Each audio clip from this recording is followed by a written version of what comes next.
Ce sont toutes les données de capteurs pour chaque pas. Le président ukrainien, Volodymyr Zelensky, a lancé un ultimatum à la Biélorussie, et alors qu'il ne restait même pas une journée avant la date limite, la Biélorussie a finalement cédé. La Biélorussie a totalement arrêté l'usage des équipements de communication soutenant les attaques de drones russes. C'est 6 jours après que le gouvernement ukrainien a exigé que la Biélorussie retire ses équipements, et a envoyé un avertissement ferme, que la Biélorussie a finalement cédé. Le président Zelensky a déclaré le 14 juin aux journalistes que d'après ses informations, ces équipements ne fonctionnent plus.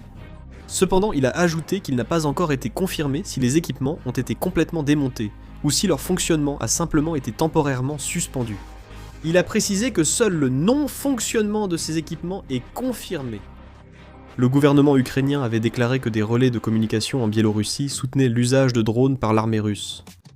D'après l'Ukraine, ce système composé de relais sur des tours de communication aurait soutenu les vols de longue distance des drones Shahed lancés par l'armée russe contre l'Ukraine. Il est connu que les drones d'attaque de type Shahed utilisés par l'armée russe nécessitent un soutien pour leur système de navigation et de communication lors de vols de longue distance. Le gouvernement ukrainien considère que l'infrastructure de communication en Biélorussie sert aux opérations de drones russes, ce qui constitue une menace directe pour la sécurité nationale.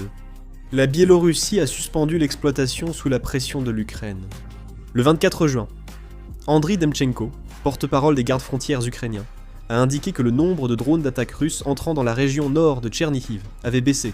Il a aussi indiqué que les attaques massives de drones Shahed à la frontière entre la Biélorussie et l'Ukraine ont été suspendues.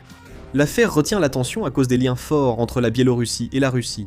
Depuis 1994, Alexandre Loukachenko dirige la Biélorussie et reste un allié clé de la Russie. Maintenant une alliance politique et militaire, même après l'invasion de l'Ukraine par la Russie. Dès le début de l'invasion russe en Ukraine, des attaques venaient de Biélorussie.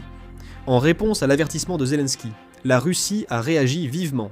Le porte-parole du Kremlin, Dmitri Peskov, a accusé l'Ukraine d'agir de façon agressive envers la Biélorussie et de nuire à sa souveraineté. Le Kremlin a aussi annoncé que Vladimir Poutine et Alexandre Loukachenko, présidents russes et biélorusses, se réuniront prochainement pour en discuter. L'affaire, qui avait presque causé un conflit entre la Biélorussie et l'Ukraine, semble terminée. Toutefois, la situation reste très inconfortable pour la Russie. Si d'autres informations nous parviennent, je les signalerai dans une nouvelle vidéo et les mettrai en ligne. Je vais conclure la vidéo. Merci.